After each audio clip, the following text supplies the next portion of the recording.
ನಮಸ್ಕಾರ. ಬೆಳಗ್ಗೆಯಿಂದ ಇದುವರೆಗೂ ನಡೆದ ಸುದ್ದಿಗಳ ಕ್ವಿಕ್ ಲುಕ್. ಎಲ್ಲೆಲ್ಲಿ ಏನೇನಾಯಿತು ಅನ್ನೋದರ ಕಂಪ್ಲೀಟ್ ಡೀಟೇಲ್ಸ್ ಅರ್ಧ ಗಂಟೆಯಲ್ಲಿ ನಿಮ್ಮ ಮುಂದೆ. ನಾನು ಪ್ರಗತಿ ಜೈರಾಮ್.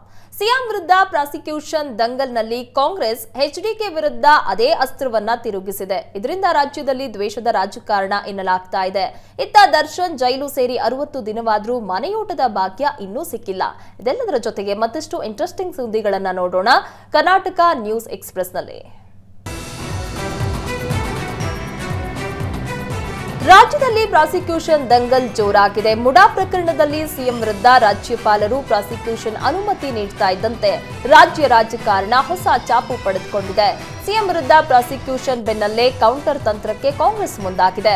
ಎನ್ಡಿಎ ಭಾಗವಾಗಿರುವ ಕೇಂದ್ರ ಸಚಿವ ಕುಮಾರಸ್ವಾಮಿ ವಿರುದ್ಧ ಕಾಂಗ್ರೆಸ್ ಸರ್ಕಾರ ಪ್ರಾಸಿಕ್ಯೂಷನ್ ಅಸ್ತ್ರ ಪ್ರಯೋಗಕ್ಕೆ ಸರ್ಕಾರದಿಂದ ಸಿದ್ಧತೆ ನಡೆಸಿದೆ. ಎಚ್ಡಿಕೆ ವಿರುದ್ಧ ಭೂ ಅಕ್ರಮ, ಗಣಿ ಗುತ್ತಿಗೆ ಮಂಜೂರು ಆರೋಪ ಪ್ರಕರಣದಲ್ಲಿ ಎಸ್ಐಟಿ ಪ್ರಾಸಿಕ್ಯೂಷನ್ ಕೋರಿ ರಾಜ್ಯಪಾಲರಿಗೆ ಪತ್ರ ಬರೆದಿತ್ತು. ಆದರೆ ಈ ಪ್ರಕರಣದಲ್ಲಿ ಈವರೆಗೂ ಪ್ರಾಸಿಕ್ಯೂಷನ್ ಕೊಡದಿದ್ದಕ್ಕೆ ರಾಜ್ಯಪಾಲರ ವಿರುದ್ಧ ಸಿಎಂ ಮತ್ತೆ ಕಿಡಿಕಾರಿದ್ದಾರೆ. ಕುಮಾರಸ್ವಾಮಿ ಸಾಯಿ ವೆಂಕಟೇಶ್ವರ ಮಿನರಲ್ಸ್ಗೆ ಗಣಿ ಗುತ್ತಿಗೆ ನೀಡಿದ ಆರೋಪ ಇದೆ. 2023ರಲ್ಲಿ ಲೋಕಾಯುಕ್ತರು ಪ್ರಾಸಿಕ್ಯೂಷನ್ಗೆ ಅನುಮತಿ ಕೇಳಿದ್ರು.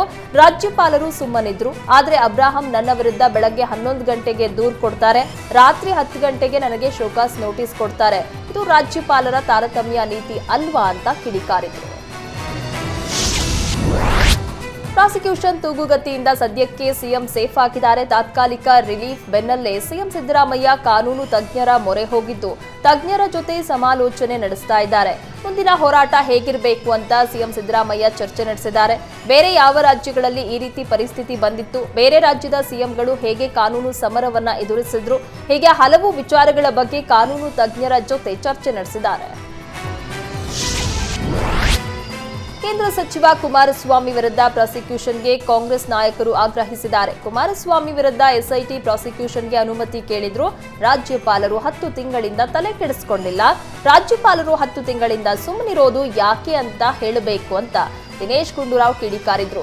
ಅಮಿತ್ ಶಾ ಆದೇಶದಂತೆ ರಾಜ್ಯಪಾಲರು ನಡೆದುಕೊಳ್ತಾ ಇದ್ದಾರೆ. ರಾಜ್ಯದ ಮುಖ್ಯಸ್ಥರೇ ರಾಜ್ಯದ ವಿರುದ್ಧ ಕೆಲಸ ಮಾಡ್ತಿದ್ದಾರೆ. ಕುಮಾರಸ್ವಾಮಿ ವಿರುದ್ಧ ಆಧಾರ ಇಲ್ಲ ಅಂತಲಾದರೂ ಹೇಳಿ ತಿರಸ್ಕಾರ ಮಾಡ್ಲಿ, ಪರವಾಗಿಲ್ಲ. ರಾಜ್ಯಪಾಲರ ನಡೆ ಸ್ಪಷ್ಟವಾಗಿರಬೇಕು ಅಂತ ಆಕ್ರೋಶ ವ್ಯಕ್ತಪಡಿಸಿದ್ರು.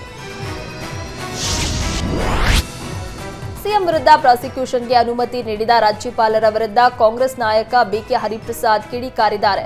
ಬಿಜೆಪಿಯವರು ಮೊಸರಲ್ಲಿ ಕಲ್ಲು ಹುಡುಕೋ ಕೆಲಸ ಮಾಡ್ತಿದ್ದಾರೆ. ರಾಜ್ಯಪಾಲರು ರಾಜಭವನ ದುರುಪಯೋಗ ಮಾಡಿಕೊಳ್ತಿದ್ದಾರೆ. ಸಂವಿಧಾನದ ಚೌಕಟ್ಟು ಬಿಟ್ಟು ಬಿಜೆಪಿ ನಿರ್ದೇಶನದಂತೆ ಕೆಲಸ ಮಾಡುವಂತಿಲ್ಲ ಅಂತ ರಾಜ್ಯಪಾಲರ ವಿರುದ್ಧ ವಾಗ್ದಾಳಿ ನಡೆಸಿದ್ದಾರೆ. ರಾಜ್ಯಪಾಲರು ಬಿಜೆಪಿ ಅಧ್ಯಕ್ಷರಂತೆ ಕೆಲಸ ಮಾಡ್ತಿದ್ದಾರೆ. ಈ ಹಿಂದೆ ಬಿಜೆಪಿ ಆಪರೇಷನ್ ಕಮಲದ ಮೂಲಕ ಸರ್ಕಾರ ಕೆಡವುತ್ತಾ ಇತ್ತು.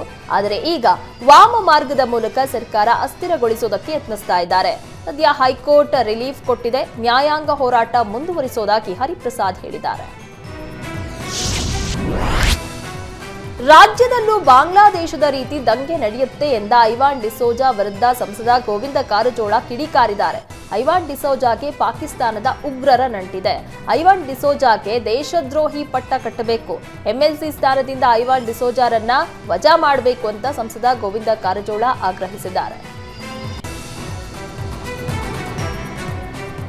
ಕುಮಾರಸ್ವಾಮಿ ವಿರುದ್ಧ ತನಿಖಾಸ್ತ್ರ ಪ್ರಯೋಗ ಮಾಡಲು ಸರ್ಕಾರದ ತಂತ್ರಕ್ಕೆ ಸಂಸದ ಗೋವಿಂದ ಕಾರಜೋಳ ಕಿಡಿಕಾರಿದ್ದಾರೆ. ರಾಜ್ಯದಲ್ಲಿ ಕಾಂಗ್ರೆಸ್ ಸರ್ಕಾರ ದ್ವೇಷದ ರಾಜಕಾರಣ ಮಾಡ್ತಾ ಇದೆ.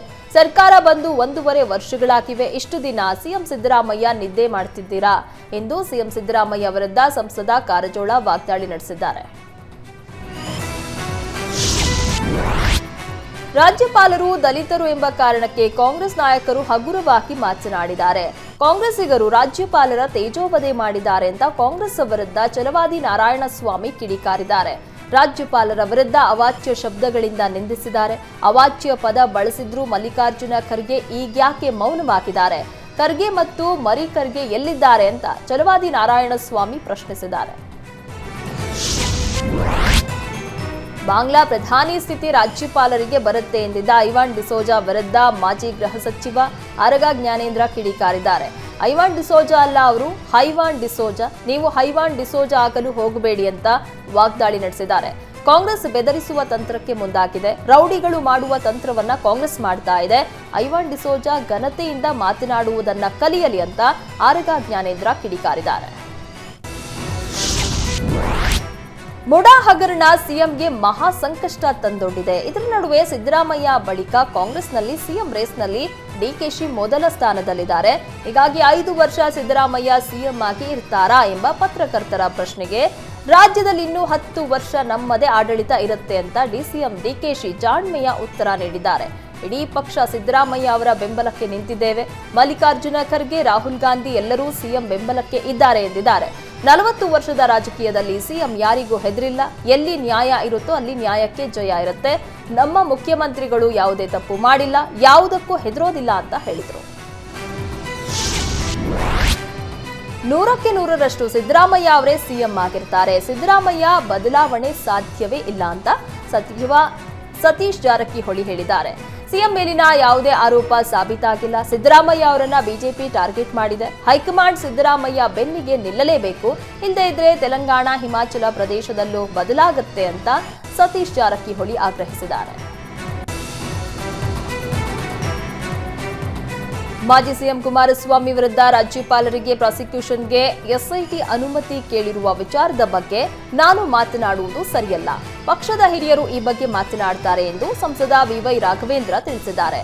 ಸಿಎಂ ಸಿದ್ದರಾಮಯ್ಯ ರಾಜ್ಯದ ಜನರಿಗೆ ಕರಾಳ ಸಂದೇಶ ನೀಡಿದ್ದಾರೆ.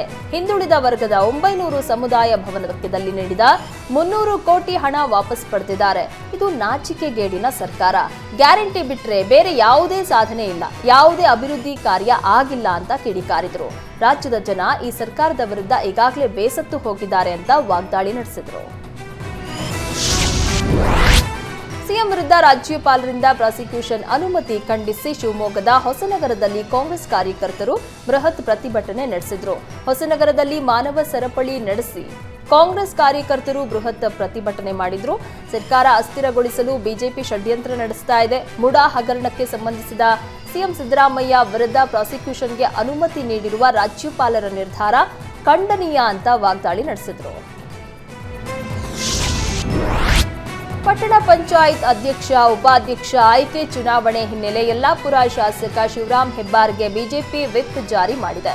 ಆಗಸ್ಟ್ 21ರಂದು ನಡೆಯಲಿರುವ ಅಧ್ಯಕ್ಷ, ಉಪಾಧ್ಯಕ್ಷ ಸ್ಥಾನದ ಚುನಾವಣೆಯಲ್ಲಿ ಶಾಸಕ ಹೆಬ್ಬಾರ್ ಕಾಂಗ್ರೆಸ್ ಪರ ಬೆಂಬಲ ಹಾಗೂ ಮತ ಹಾಕುವ ಸಾಧ್ಯತೆ ಹಿನ್ನೆಲೆಯಲ್ಲಿ ವಿಪ್ ಜಾರಿ ಮಾಡಲಾಗಿದೆ. ಬಿಜೆಪಿ ಜಿಲ್ಲಾಧ್ಯಕ್ಷ ಎನ್ಎಸ್ ಹೆಗಡೆ ಶಾಸಕರ ವಿರುದ್ಧ ವಿಪ್ ಜಾರಿ ಮಾಡಿದ್ದಾರೆ. ಅಲ್ಲದೆ ಬೀಗ ಹಾಕಿರುವ ಶಾಸಕರ ಕಚೇರಿಗೆ ವಿಪ್ ನೋಟಿಸ್ ಅಂಟಿಸಿದ್ದಾರೆ. ವಿಪ್ನಲ್ಲಿ ಬಿಜೆಪಿ ಬೆಂಬಲಿತ ಕಲ್ಪನಾ ಗಜಾನನ ನಾಯ್ಕ್ ಹಾಗೂ ಉಪಾಧ್ಯಕ್ಷ ಸ್ಥಾನಕ್ಕೆ ಸೋಮೇಶ್ವರ ನಾಯಕ್ ಅವರಿಗೆ ಮತ ನೀಡಬೇಕು ಅಂತ ವಿಪ್ನಲ್ಲಿ ಉಲ್ಲೇಖ ಮಾಡಲಾಗಿದೆ. ಸರ್ಕಾರ ಫ್ರೀ ಕೊಟ್ಟ ಕರೆಂಟ್ ಅನ್ನ ಗ್ರಾಮ ಪಂಚಾಯಿತಿ ಕಾಂಗ್ರೆಸ್ ಸದಸ್ಯೆಯೇ ಕಳ್ಳತನ ಮಾಡಿದ ಘಟನೆ ಚಿಕ್ಕಮಗಳೂರು ಜಿಲ್ಲೆಯ ಕಡಬಗೆರೆಯಲ್ಲಿ ನಡೆದಿದೆ. ಎನ್ಆರ್ಪುರ ತಾಲೂಕಿನ ಕಾಂಗ್ರೆಸ್ ಮಹಿಳಾ ಘಟಕದ ಅಧ್ಯಕ್ಷೆ ಆಶಾ ನಾರಾಯಣ್ ವಂಚನೆ ಬಟಾ ಬಯಲಾಗಿದೆ. ಕಡಬಗೆರೆಯಲ್ಲಿ 3 ಮನೆಗಳಿಗೆ ಅಕ್ರಮ ವಿದ್ಯುತ್ ಸಂಪರ್ಕ ನೀಡಲಾಗಿತ್ತು. ವಿಚಾರ ತಿಳಿದ ಮೆಸ್ಕಾಂ ಅಧಿಕಾರಿಗಳು ದಿಢೀರ್ ದಾಳಿ ನಡೆಸಿದ್ದು 1 ಲಕ್ಷಕ್ಕೂ ಹೆಚ್ಚು ದಂಡ ವಿಧಿಸಿದ್ದಾರೆ. ಅಕ್ರಮ ಗೊತ್ತಿದ್ದು ಚಿಕ್ಕಮಗಳೂರು ಮೆಸ್ಕಾಂ ಅಧಿಕಾರಿಗಳು ಸುಮ್ಮನಿದ್ದು, ಮಂಗಳೂರಿನಿಂದ ಬಂದ ಅಧಿಕಾರಿಗಳು ವಂಚನೆಯನ್ನ ಬಯಲಿಗೆಳೆದಿದ್ದಾರೆ. 60 ದಿನದಿಂದ ಜೈಲಿನಲ್ಲಿರುವ ನಟ ದರ್ಶನ್ಗೆ ಇನ್ನು 16 ದಿನ ಜೈಲೂಟವೇ ಫಿಕ್ಸ್ ಆಗಿದೆ. ದರ್ಶನ್ ಮನೆಯೂಟದ ಅರ್ಜಿ ಸೆಪ್ಟೆಂಬರ್ 5ಕ್ಕೆ ಮುಂದೂಡಿಕೆಯಾಗಿದೆ. ಎಷ್ಟೇ ಬಾರಿ ಮನವಿ ಮಾಡಿದ್ರೂ ದರ್ಶನ್ಗೆ ಮನೆಯೂಟ ಸಿಗಲಿಲ್ಲ. ದರ್ಶನ್ ಅನಾರೋಗ್ಯಕ್ಕೀಡಾಗದ ಹಿನ್ನೆಲೆ ಮನೆಯೂಟ ಅಗತ್ಯ ಇಲ್ಲ ಅಂತ ಹೇಳಿ ಜೈಲಾಧಿಕಾರಿಗಳೇ ಹೇಳ್ತಾ ಇದ್ದು, ಕೋರ್ಟ್ನಲ್ಲೂ ಅರ್ಜಿ ವಿಚಾರಣೆ ಮುಂದೂಡಿಕೆಯಾಗಿದೆ. ಕೋರ್ಟ್ಗೆ ಡಿಜಿ ವರದಿ ಸಲ್ಲಿಸಿದ್ದು, ಕೋರ್ಟ್ನಲ್ಲಿ ದರ್ಶನ್ಗೆ ಸಂಬಂಧಿಸಿದ ವೈದ್ಯಕೀಯ ದಾಖಲೆ ಪರಿಶೀಲನೆ ನಡೆಸಲಾಗಿದೆ. ದರ್ಶನ್ಗೆ ವೈರಲ್ ಫೀವರ್, ಬೆನ್ನು ನೋವು ಸಮಸ್ಯೆಗೆ ಚಿಕಿತ್ಸೆ ನೀಡಲಾಗಿದೆ. ಜೈಲೂಟದಲ್ಲಿ ಪೌಷ್ಟಿಕಾಂಶದ ಕೊರತೆ ಇಲ್ಲ, ಹಾಗಾಗಿ ದರ್ಶನ್ಗೆ ಮನೆಯೂಟದ ಅವಶ್ಯಕತೆ ಇಲ್ಲ ಎಂದು ವರದಿ ನೀಡಲಾಗಿದ್ದು, ದರ್ಶನ್ ಮನೆಯೂಟ ಕೋರಿ ಸಲ್ಲಿಸಿದ ಮನವಿ ತಿರಸ್ಕರಿಸಲಾಗಿದೆ. ರೇಣುಕಾಸ್ವಾಮಿ ಕೊಲೆ ಕೇಸ್ನಲ್ಲಿ ನಟ ದರ್ಶನ್ ಜೈಲು ಪಾಲಾಗಿ ಬರೋಬ್ಬರಿ 60 ದಿನ ಕಳೆದಿದೆ. ಕೊಲೆ ಕೇಸ್ನಲ್ಲಿ ದರ್ಶನ್ ಗ್ಯಾಂಗ್ ವಿರುದ್ಧ ಪೊಲೀಸರು ಪ್ರಬಲ ಸಾಕ್ಷಿಗಳನ್ನು ಸಂಗ್ರಹಿಸಿದ್ದು, ಕಾನೂನು ಕುಣಿಕೆ ಮತ್ತಷ್ಟು ಬಿಗಿಯಾಗ್ತಾ ಇದೆ. ಇನ್ನು ಕೆಲವೇ ದಿನಗಳಲ್ಲಿ ಕೋರ್ಟ್ಗೆ ಚಾರ್ಜ್ ಶೀಟ್ ಸಲ್ಲಿಸಲಿದ್ದು, ಜಾಮೀನು ಸಿಗೋದು ಅನುಮಾನ ಎನ್ನಲಾಗ್ತಾ ಇದೆ. ಈವರೆಗೂ ಸಿಕ್ಕ ಎಲ್ಲಾ ಸಾಕ್ಷಿಗಳು ದರ್ಶನ್ ವಿರುದ್ಧವಾಗಿದೆ.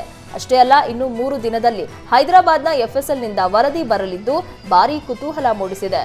ಈಗಾಗಲೇ ಪೊಲೀಸರಿಗೆ 70% ವರದಿ ಸಲ್ಲಿಕೆಯಾಗಿದ್ದು, ಇನ್ನುಳಿದ 30% ವರದಿ ಬರಬೇಕಾಗಿದೆ.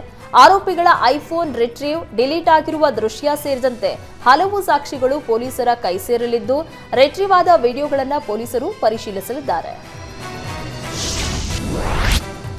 6 ತಿಂಗಳ ಹಿಂದೆ ನಿಲ್ಲಿಸಿದ್ದ ಗದಗ ಬೆಂಗಳೂರು ನಡುವಿನ ಓಲ್ವೋ ಬಸ್ ಸೇವೆ ಪುನರಾರಂಭಗೊಳಿಸುವಂತೆ ಸರ್ಕಾರಕ್ಕೆ ಟೀಂ ಇಂಡಿಯಾ ಮಾಜಿ ಕ್ರಿಕೆಟಿಗ ಸುನಿಲ್ ಜೋಶಿ ಮನವಿ ಮಾಡಿದ್ದಾರೆ. ಸಿಎಂ ಹಾಗೂ ಸಾರಿಗೆ ಸಚಿವರಿಗೆ ಟ್ವೀಟ್ ಮೂಲಕ ಸುನಿಲ್ ಜೋಶಿ ಮನವಿ ಮಾಡಿದ್ದಾರೆ. ಈ ಹಿಂದೆಯೂ 2023ರಲ್ಲೂ ಸುನಿಲ್ ಜೋಶಿ ಅವರು ಓಲ್ವಾ ಬಸ್ ಸೇವೆಗೆ ಟ್ವೀಟ್ ಮೂಲಕ ಸರ್ಕಾರಕ್ಕೆ ಮನವಿಯನ್ನ ಮಾಡಿದ್ರು. ಆ ವೇಳೆ ಸಾರಿಗೆ ಸಚಿವರಾಗಿದ್ದ ಬಿ ಶ್ರೀರಾಮುಲು ಸ್ಪಂದಿಸಿ ಓಲ್ವೋ ಬಸ್ ಸೇವೆಯನ್ನ ಕಲ್ಪಿಸಿದ್ರು. ಈಗ ಮತ್ತೆ ಗದಗ ಬೆಂಗಳೂರು ನಡುವಿನ ಓಲ್ವೋ ಬಸ್ ಸೇವೆ ಸ್ಥಗಿತಗೊಂಡಿರೋದಕ್ಕೆ ಸಿಎಂ ಸಿದ್ದರಾಮಯ್ಯ, ಸಾರಿಗೆ ಸಚಿವ ರಾಮಲಿಂಗಾರೆಡ್ಡಿ, ಉಸ್ತುವಾರಿ ಸಚಿವ ಎಚ್.ಕೆ. ಪಾಟೀಲರಿಗೆ ಕ್ರಿಕೆಟಿಗ ಸುನಿಲ್ ಜೋಶಿ ಮನವಿ ಮಾಡಿದ್ದಾರೆ.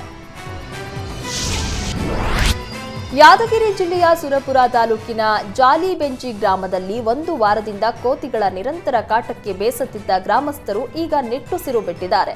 ಜಾಲಿಬೆಂಚಿ ಗ್ರಾಮದ 4-5 ಜನರ ಮೇಲೆ ಕೋತಿಗಳು ದಾಳಿ ಮಾಡಿ ಗಾಯಗೊಳಿಸಿದ್ದ ಪ್ರಕರಣ ಬೆಳಕಿಗೆ ಬಂದಿತ್ತು. ವಿಷಯ ತಿಳಿದು ಗ್ರಾಮಕ್ಕೆ ಭೇಟಿ ನೀಡಿದ ಸುರಪುರ ತಹಶೀಲ್ದಾರ್ಗೆ ಗ್ರಾಮಸ್ಥರು ತರಾಟೆ ತೆಗೆದುಕೊಂಡಿದ್ರು. ಕೂಡಲೇ ಗ್ರಾಮದಲ್ಲಿ ಕೋತಿಗಳ ಸೆರೆ ಹಿಡಿಯೋದಕ್ಕೆ ಅಧಿಕಾರಿಗಳಿಗೆ ತಹಶೀಲ್ದಾರ್ ಸೂಚನೆ ನೀಡಿದ್ರು. ಕೊನೆಗೆ ಬೋನ್ ಅಳವಡಿಸಿ ಕೋತಿಗಳ ಸೆರೆ ಹಿಡಿಯಲಾಗಿದೆ. ಸೆರೆ ಹಿಡಿದ ಕೋತಿಗಳನ್ನು ಅಧಿಕಾರಿಗಳು ಅರಣ್ಯ ಪ್ರದೇಶಕ್ಕೆ ಬಿಟ್ಟಿದ್ದಾರೆ.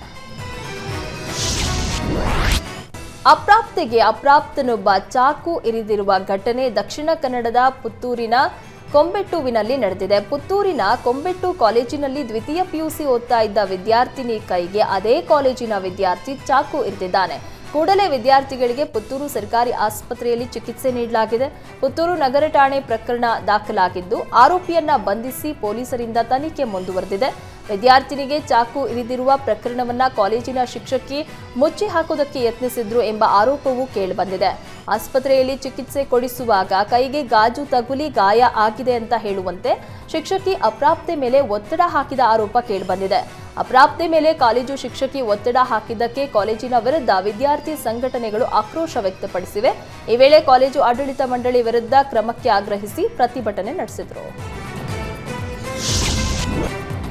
ಬೆಂಗಳೂರಿನ ಪ್ರಸಿದ್ಧ ಬಾಗಲಗುಂಟೆ ಮಾರಮ್ಮ ದೇವಾಲಯದ ಬೀಗ ಒಡೆದು ಕದೀಮರು ಹುಂಡಿಯ ಹಣವನ್ನ ಕಳ್ಳತನ ಮಾಡಿದ್ದಾರೆ.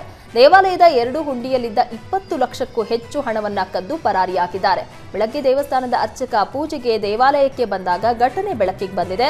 ಮುಜರಾಯಿ ಇಲಾಖೆ ಸುಪರ್ದಿಯಲ್ಲಿರುವ ಮಾರಮ್ಮ ದೇವಾಲಯಕ್ಕೆ ಸೂಕ್ತ ಭದ್ರತೆ ಕಲ್ಪಿಸದ ತಹಶೀಲ್ದಾರ್ ವಿರುದ್ಧ ಗ್ರಾಮಸ್ಥರು ಆಕ್ರೋಶ ಹೊರಹಾಕಿದ್ದಾರೆ. ಬಾಗಲಗುಂಟೆಯಲ್ಲಿ ರಾತ್ರಿ ವೇಳೆ ಪೊಲೀಸ್ ಬೀಟ್ ಹೆಚ್ಚಿಸುವಂತೆ ಗ್ರಾಮಸ್ಥರು ಆಗ್ರಹಿಸಿದ್ದಾರೆ. ಘಟನೆ ಕುರಿತು ಬಾಗಲಗುಂಟೆ ಪೊಲೀಸ್ ಠಾಣೆಯಲ್ಲಿ ಪ್ರಕರಣ ದಾಖಲಾಗಿದೆ. ಬೆಂಗಳೂರಿನ ಎಲೆಕ್ಟ್ರಾನಿಕ್ ಸಿಟಿಯಲ್ಲಿ 22 ವರ್ಷದ ಟೆಕ್ಕಿ ಆತ್ಮಹತ್ಯೆ ಮಾಡಿಕೊಂಡಿದ್ದಾನೆ. ಮೃತ ಯುವಕನನ್ನ ಹಾಸನ ಜಿಲ್ಲೆ ಸಕಲೇಶಪುರ ಮೂಲದ ಯಾಗ್ನಿಕ್ ಎಂದು ಗುರುತಿಸಲಾಗಿದೆ. ಯಾಗ್ನಿಕ್ ಆಗಸ್ಟ್ 16ರಂದು ಹೋಟೆಲ್ನಲ್ಲಿ ರೂಮ್ ಬಾಡಿಗೆಗೆ ಪಡೆದಿದ್ದ. ಅದೇ ಹೋಟೆಲ್ ರೂಮ್ನಲ್ಲಿ ಬಲೂನ್ ತುಂಬಲು ಬಳಸುವಂತಹ ಈಲಿಯಂ ಗ್ಯಾಸ್ ಬಳಸಿ ಆತ್ಮಹತ್ಯೆ ಮಾಡಿಕೊಂಡಿದ್ದಾನೆ. ಗ್ಯಾಸ್ ಸಿಲಿಂಡರ್ ತಂದು ಬೃಹದಾಕಾರದ ಕವರ್ನಿಂದ ಇಡೀ ದೇಹಕ್ಕೆ ಸುತ್ತಕೊಂಡು ಗ್ಯಾಸ್ ಪೈಪ್ ಬಾಯೊಳಗೆ ಹಾಕಿ ಗ್ಯಾಸ್ ಆನ್ ಮಾಡಿಕೊಂಡು ಆತ್ಮಹತ್ಯೆ ಮಾಡಿಕೊಂಡಿದ್ದಾನೆ. ಘಟನಾ ಸ್ಥಳಕ್ಕೆ ಎಲೆಕ್ಟ್ರಾನಿಕ್ ಸಿಟಿ ಪೊಲೀಸರು ಭೇಟಿ ನೀಡಿ ಪರಿಶೀಲನೆ ನಡೆಸಿ ಪ್ರಕರಣವನ್ನ ದಾಖಲಿಸಿಕೊಂಡಿದ್ದಾರೆ. ಮುಂದಿನ 2 ದಿನ ರಾಜ್ಯದಲ್ಲಿ ಭಾರೀ ಮಳೆಯ ಮುನ್ಸೂಚನೆ ನೀಡಲಾಗಿದೆ. ಬಳ್ಳಾರಿ, ಚಿತ್ರದುರ್ಗ, ದಾವಣಗೆರೆ, ತುಮಕೂರಿನಲ್ಲಿ ಭಾರೀ ಮಳೆಯ ಎಚ್ಚರಿಕೆ ನೀಡಿದ್ದು 4 ಜಿಲ್ಲೆಗಳಿಗೆ ಆರೆಂಜ್ ಅಲರ್ಟ್ ಘೋಷಿಸಲಾಗಿದೆ. ಬೆಂಗಳೂರು ನಗರ, ಬೆಂಗಳೂರು ಗ್ರಾಮಾಂತರ, ಚಿಕ್ಕಬಳ್ಳಾಪುರ, ಚಿಕ್ಕಮಗಳೂರು, ಕೋಲಾರ, ರಾಮನಗರ, ಶಿವಮೊಗ್ಗ ಜಿಲ್ಲೆಗಳಲ್ಲಿ ಯೆಲ್ಲೋ ಅಲರ್ಟ್ ಘೋಷಿಸಲಾಗಿದೆ. ಕೆಲವು ಜಿಲ್ಲೆಗಳಲ್ಲಿ ಪ್ರತಿ ಗಂಟೆಗೆ 40ರಿಂದ 50 ಕಿಲೋಮೀಟರ್ ವೇಗದಲ್ಲಿ ಗಾಳಿ ಬೀಸಲಿದೆ ಅಂತ ಹವಾಮಾನ ಇಲಾಖೆ ಮುನ್ಸೂಚನೆ ನೀಡಿದೆ. ಬಳ್ಳಾರಿಯ ಸಿರುಗುಪ್ಪದಲ್ಲಿ ಮಹಾಮಳೆಯಿಂದ ಅವಾಂತರ ಸೃಷ್ಟಿಯಾಗಿದೆ. ಭಾರೀ ಮಳೆಗೆ ಹಳ್ಳ ನದಿಗಳು ತುಂಬಿ ಹರಿಯುತ್ತಿದ್ದು ಯಲ್ಲಮ್ಮನ ಹಳ್ಳ ತುಂಬಿ ರಾರಾವಿ ಹಳೆ ಸೇತುವೆ ಮುಳುಗಡೆಯಾಗಿದೆ. ಸೇತುವೆ ಮುಳುಗಡೆಯಾದ ಹಿನ್ನೆಲೆ ಯಲ್ಲಮ್ಮನ ದೇವಸ್ಥಾನಕ್ಕೆ ಬಂದಿದ್ದ ಭಕ್ತರು ತಮ್ಮ ತಮ್ಮ ಊರುಗಳಿಗೆ ತೆರಳುವುದಕ್ಕೆ ಆಗದೆ ಪರದಾಡಿದ್ದಾರೆ. ತುಮಕೂರಿನಲ್ಲಿ ಭಾರೀ ಮಳೆಗೆ ನದಿ, ಹಳ್ಳ ಕೊಳ್ಳಗಳು ಉಕ್ಕಿ ಹರಿಯುತ್ತಿವೆ. ನಿನ್ನೆ ರಾತ್ರಿ ಸುರಿದ ಮಳೆಗೆ ಜಯಮಂಗಲಿ ನದಿ ತುಂಬಿ ಹರಿಯುತ್ತಿದೆ. ಮಧುಗಿರಿ ತಾಲೂಕಿನ ವೀರೇನಹಳ್ಳಿ, ಕಾಳೇನಹಳ್ಳಿ ನಡುವಿನ ರಸ್ತೆ, ತೋಟ, ಗದ್ದೆಗಳು ಜಲಾವೃತ ಆಗಿದೆ. ಚಿಕ್ಕನಾಯಕನಹಳ್ಳಿಯಲ್ಲಿ ಸೇತುವೆ ಕುಸಿದು ಅವಾಂತರ ಸೃಷ್ಟಿಯಾಗಿದೆ. ನಂದಿಹಳ್ಳಿ, ಗೊಲ್ಲರಹಟ್ಟಿ ಸಂಪರ್ಕಿಸುವ ಸೇತುವೆ ಕುಸಿತದಿಂದ ವಾಹನ ಸವಾರರು ಪರದಾಡ್ತಿದ್ದಾರೆ. ಮತ್ತೊಂದೆಡೆ ಕೊರಟಗೆರೆ ಪಟ್ಟಣದ ಶಿವಗಂಗಾ ಚಿತ್ರಮಂದಿರದ ಬಳಿ ಅನೇಕ ಮನೆಗಳಿಗೆ ನೀರು ನುಗ್ಗಿದ್ದು ಜನಜೀವನ ಅಸ್ತವ್ಯಸ್ತವಾಗಿದೆ. ಮಗಳ ಸಾವಿನ ವಿಷಯವನ್ನ ಪೋಷಕರಿಗೆ ತಿಳಿಸದೆ ಕಾಲೇಜು ಆಡಳಿತ ಮಂಡಳಿ ನಿರ್ಲಕ್ಷ್ಯ ವಹಿಸಿದ ಘಟನೆ ಮೈಸೂರಿನ ದಕ್ಷ ಪಿಯು ಕಾಲೇಜಿನಲ್ಲಿ ನಡೆದಿದೆ. 17 ವರ್ಷದ ಜಯಪ್ರಾರ್ಥನಾ ಊಟಗಳ್ಳಿಯ ದಕ್ಷ ಕಾಲೇಜಿನಲ್ಲಿ ಓದ್ತಾ ಇದ್ಲು. ಭಾನುವಾರ ಊಟದ ಬಳಿಕ ಜಯಪ್ರಾರ್ಥನಾ ಆರೋಗ್ಯದಲ್ಲಿ ಏರುಪೇರಾಗಿತ್ತು. ವಿಚಾರ ತಿಳಿದ ಕಾಲೇಜು ಆಡಳಿತ ಮಂಡಳಿ ಪೋಷಕರಿಗೆ ವಿಚಾರವನ್ನ ತಿಳಿಸದೆ ಖಾಸಗಿ ಆಸ್ಪತ್ರೆಯಲ್ಲಿ ಚಿಕಿತ್ಸೆ ಕೊಡಿಸಿತ್ತು. ಸೋಮವಾರ ಮತ್ತೆ ಆರೋಗ್ಯದಲ್ಲಿ ಏರುಪೇರಾಗಿತ್ತಂತೆ. ಪೋಷಕರಿಗೆ ಮಾಹಿತಿ ನೀಡಲಾಗಿತ್ತು. ಪೋಷಕರು ಬರುವ ಮುನ್ನವೇ ಜಯಪ್ರಾರ್ಥನಾ ಮೃತಪಟ್ಟಿದ್ದು, ಮಗಳ ಸಾವಿಗೆ ಕಾಲೇಜು ಆಡಳಿತ ಮಂಡಳಿಯೇ ಕಾರಣ ಅಂತ ಪೋಷಕರು ಆರೋಪಿಸಿದ್ದಾರೆ. ವಿಜಯನಗರ ಪೊಲೀಸ್ ಠಾಣೆಯಲ್ಲಿ ಪ್ರಕರಣ ದಾಖಲಾಗಿದೆ. ಪಿಎಸ್ಐ ಪರಶುರಾಮ್ ನಿಗೂಢ ಸಾವು ಪ್ರಕರಣದಲ್ಲಿ ತಲೆಮರೆಸಿಕೊಂಡಿದ್ದ ಶಾಸಕ ಚೆನ್ನಾರೆಡ್ಡಿ 17 ದಿನಗಳ ಬಳಿಕ ಪ್ರತ್ಯಕ್ಷ ಆಗಿದ್ದಾರೆ. ಯಾದಗಿರಿಯ ತಮ್ಮ ಮನೆಗೆ ಆಗಮಿಸಿದ್ರು. ಮನೆಯಿಂದ ಶಾಸಕ ಚೆನ್ನಾರೆಡ್ಡಿ ಹೊರಬಂದಿಲ್ಲ. ನಿನ್ನೆ ನಡೆದಿದ್ದ ರಾಜ್ಯಪಾಲರ ವಿರುದ್ಧದ ಪ್ರತಿಭಟನೆಗೂ ಗೈರಾಗಿದ್ದು, ಕಾರ್ಯಕರ್ತರ ಭೇಟಿಗೂ ಚೆನ್ನಾರೆಡ್ಡಿ ನಿರಾಕರಿಸಿದ್ದಾರೆ. ಮತ್ತೊಂದೆಡೆ ಸಿಐಡಿ ಅಧಿಕಾರಿಗಳು ತನಿಖೆಯನ್ನ ಚುರುಕುಗೊಳಿಸಿದ್ದು, ಎಫ್ಎಸ್ಎಲ್ ವರದಿ ಬಳಿಕ ಶಾಸಕರಿಗೆ ನೋಟಿಸ್ ನೀಡುವ ಸಾಧ್ಯತೆ ಇದೆ. ಯೂತ್ ಕಾಂಗ್ರೆಸ್ ಅಧ್ಯಕ್ಷ ನಲಪಾಡ್ ಮತ್ತೊಂದು ವಿವಾದದಲ್ಲಿ ಸಿಲುಕಿದ್ದಾರೆ. ಬಿಬಿಎ ವಿದ್ಯಾರ್ಥಿ ಜೀವನ್ ಜೈನ್ನನ್ನ ನಗ್ನಗೊಳಿಸಿ ನಲಪಾಡ್ ಗ್ಯಾಂಗ್ ಹಲ್ಲೆ ಮಾಡಿದ್ದಾಗಿ ಆರೋಪಿಸಲಾಗಿದೆ. ಸೇಂಟ್ ಜೋಸೆಫ್ ವಿವಿಯಲ್ಲಿ ಇವೆಂಟ್ ಆಯೋಜನೆಗೆ ತಯಾರಿ ನಡೆಸಲಾಗಿತ್ತು. ಇದಕ್ಕಾಗಿ ಆಯುಷ್ ಎಂಬಾತನಿಂದ ಜೀವನ್ 3 ಲಕ್ಷ ಹಣ ಪಡೆದಿದ್ದ. 3 ಲಕ್ಷಕ್ಕೆ ಬಡ್ಡಿ ಸಮೇತ 6 ಲಕ್ಷ ನೀಡುವಂತೆ ಆಯುಷ್ ಬೆದರಿಕೆ ಹಾಕಿದ್ದ. ಬಳಿಕ ಖಾಲಿ ಪೇಪರ್ಗೆ ಸೈನ್ ಮಾಡಿಸಿಕೊಂಡು ಜೀವನ್ನಿಂದ 6 ಲಕ್ಷ ಲಪಟಾಯಿಸಿದ. ಅಲ್ಲದೆ ನಾವು ನಲಪಾಡ್ ಗ್ಯಾಂಗ್ ಅಂತ ಹೇಳಿಕೊಂಡು 10 ಲಕ್ಷ ಹಣ ನೀಡುವಂತೆ ಹಿಂಸೆ ನೀಡಿದ್ದಾರೆ.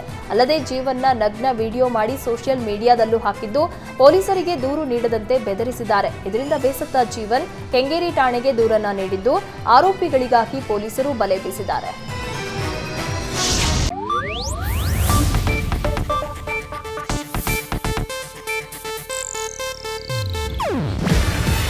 ಇದು ಏಷ್ಯಾನೆಟ್ ನ್ಯೂಸ್ ನೆಟ್ವರ್ಕ್ ಪ್ರಸ್ತುತಿ.